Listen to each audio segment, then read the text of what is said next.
महिला आरक्षण की विपक्ष ने भी सराहना की है। जानिए हरियाणा में किस नेता का क्या रहा रिएक्शन।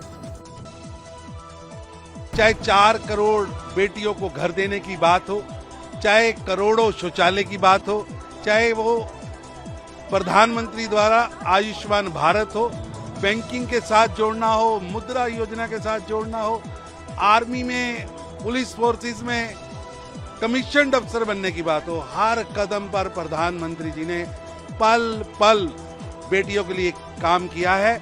और अब ये एक मास्टर स्ट्रोक देश की 70 करोड़ बेटियों को इंपावर्ड करने का काम मोदी जी ने करके एक भगीरथ कार्य किया है। इससे इस देश की बेटियों को, जो प्रधानमंत्री जी ने पहले दिन कहा था, बेटी बचाओ, बेटी पढ़ाओ और बेटी बढ़ाओ, इसे मंत्र मानकर कर दिया। लोग कहते हैं कि हमने भी पेश किया था। पेश करना, उस पर राजनीति करना, ये मोदी जी का काम नहीं। मोदी जी का काम है पेश करना और बहनों तक इंपावर करना। ये आज वही बहनें आशीर्वाद देने के लिए मोदी जी को भाजपा के आंगन पर आई थी। पूरे देश के अंदर उत्सव का माहौल है। 70 करोड़ भारत की बेटियां सड़कों पर उतरी हैं। मोदी जी धन्यवाद। मोदी जी आपको हमारा आशीर्वाद। मुझे सबसे अच्छा लगा कि आपके चेहरे पे भी गुलाल है और वो गुलाल दर्शाता है कि सब महिलाएं, चाहे राजनीति में हो, चाहे जर्नलिज्म में हो, चाहे डॉक्टर हो, इंजीनियर हो, गृहिणी हो, सबकी प्रसन्नता देखते ही बनती है। और वो उत्साह सब महिलाओं के मन में है कि उनका जो ड्यू था, उनका लिए जो कुछ था श्रेय, वो उनको प्राप्त हुआ। कहना वैसे बहुत कुछ है और जो कहना है वो कह नहीं पा रहे हैं, क्योंकि मन दिल सब इतना भरा हुआ है। धन्यवाद का भाव है, अभिनंदन का, और एक अद्भुतता का भाव है कि जो मोदी जी ठान लेते हैं वो करते हैं। और कहते हैं मातृशक्ति, नारी शक्ति, तो उन्होंने करके दिखाया है। मोदी है तो मुमकिन है। वर्षों से जो लंबित पड़ा था, सोचा नहीं था किसी ने, और हमारी विपक्ष की पार्टियां तो बारंबार निरुत्साह कर रही थी, नहीं होगा, कैसे होगा, क्यों होगा। अब देखिए आप, उम्मीद है जल्दी ये बिल कानून की तरफ रूप में होगा। हाँ, वो जिस तरीके से संविधान के अनुसार मोदी जी हमेशा चलते हैं, तो उसके अनुसार उन्होंने समझा दिया है कि होने वाला है।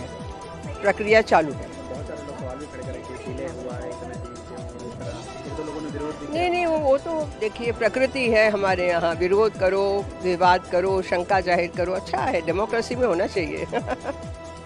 ये एक ऐतिहासिक पल है। ऐतिहासिक पल में देश के प्रधानमंत्री जी ने, जिसके साक्षी हम स्वयं हैं, और नारी शक्ति उसकी साक्षी बनी पूरे देश भर की महिलाएं जिस बात को देखती थी, उन्होंने विधानसभा और लोकसभा में प्रतिनिधित्व करने का अवसर देने की शुरुआत करी है।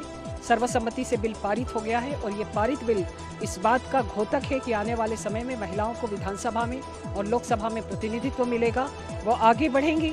अभी तक होता ये था कि जब कभी राजनीति में काम करने का अवसर तो मिलता ज़रूर था, लेकिन उन्हें आरक्षण नहीं होने के कारण कई बार पीछे हटना पड़ता था। लेकिन अब बराबरी का मौका मिलेगा और ये संभव था तो देश के प्रधानमंत्री जी के कारण ही संभव था। और उसके मेरा ख्याल है पूरे देश की नारी शक्ति आज इस बात के लिए ही प्रधानमंत्री जी का अभिवादन कर रही है, उनको आशीर्वाद दे रही है।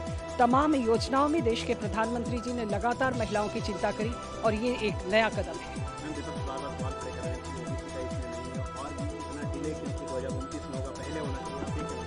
सभी चीज़ों की एक संवैधानिक सीमा है।